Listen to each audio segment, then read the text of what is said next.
Francis Tumblety was by any measure an extraordinary character, an eccentric self-promoter and quack doctor who became something of a celebrity during his lifetime.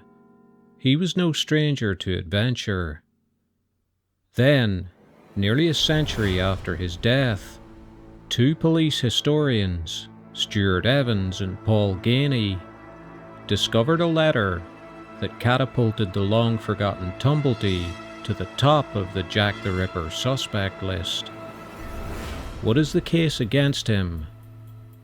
Was he a man capable of carrying out the infamous crimes? The letter implicating him was written in 1913 by DCI John Littlechild, who had been a high-ranking officer at the time of the murders. Naming Tumblety as a very likely suspect, it gave few clues about police interest in him, but set Evans and Gainey on the trail of a fascinating new development in the Ripper story.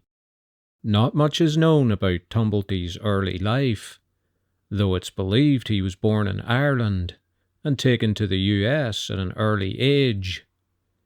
Setting himself up as a doctor, he marketed a number of so-called medicines, which were nothing more than snake oils. He found fortune traveling the length and breadth of North America, but controversy was always hot on his heels, as when a patient of his died in Boston, though he escaped prosecution. His continual use of aliases landed him in serious trouble in May 1865, when he was mistaken for a co-conspirator in the assassination of Abraham Lincoln. He only gained his freedom when he was able to prove his true identity.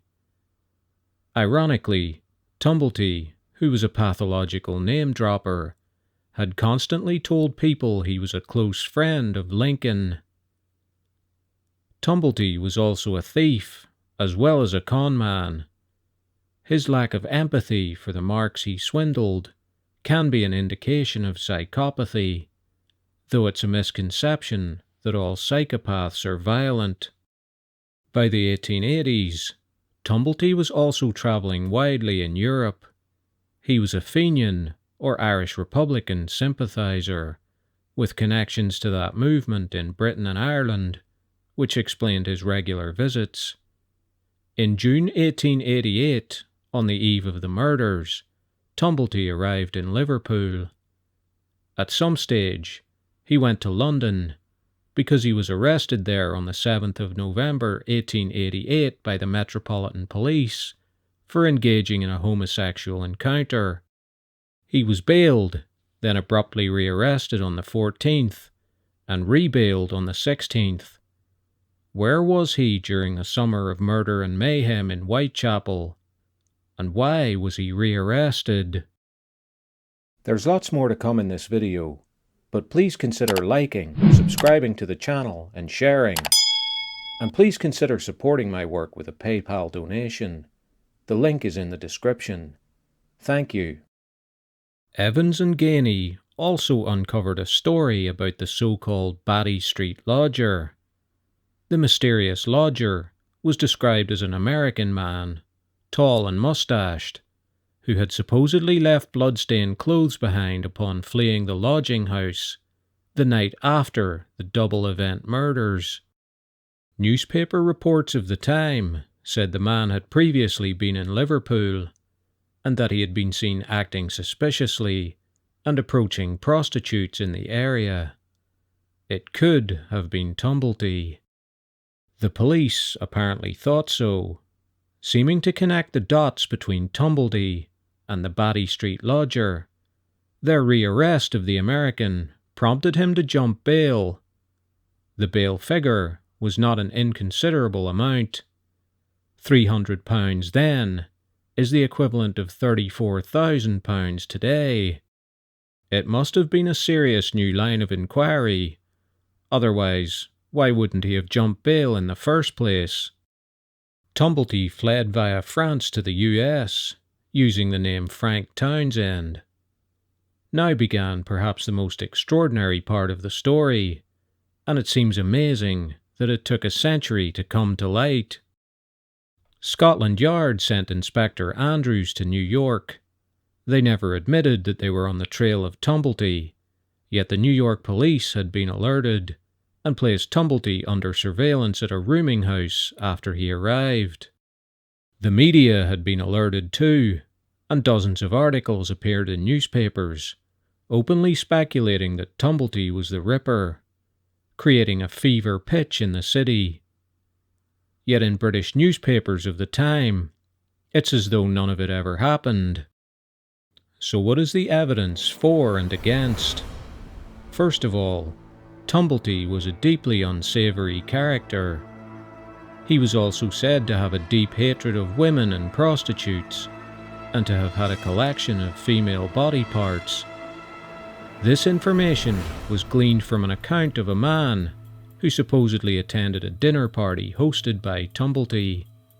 However, the man responsible for the account, C.S. Dunham, was said to be a dubious character, whose account only surfaced after the New York media frenzy. Tumblety can be definitively placed in London at the time of at least some of the murders, and not definitively ruled out for the others. This would be especially noteworthy if he was indeed the Batty Street lodger. Researchers have dismissed Tumblety as being too old and having far too noticeable a moustache to match the descriptions of the Ripper. Yet contemporary accounts noted his youthful appearance and a quite different moustache to the one that he sported in famous photographs. His rearrest on an obviously more serious basis would seem to suggest that the police suspected him of the Ripper murders, but Tumblety was a committed Fenian, and rumours were rife at the time of Fenian plots to assassinate leading British politicians. This could readily explain both the rearrest and the flight from justice. Intriguingly, the murders ceased when he fled, but they didn't restart in the US once he went there, at least not as far as we know, and Jack the Ripper was a killer unable to resist his impulses rather than a calculating spree killer. Tumblety was homosexual. It would be highly unusual for killers of that type to target anyone other than men, unless he was bisexual. Tumblety died in 1903. In the Little Child letter, he referred to the existence of a large file on Tumblety, probably related to his Fenian activities, but perhaps with a section on their suspicions that he was Jack the Ripper. Frustratingly, the file was lost, so we'll never know. In a final twist, when Tumblety's estate was wound up, amongst his otherwise expensive possessions were 2 cheap imitation rings, just like those that had been taken from Annie Chapman, the second victim of Jack the Ripper.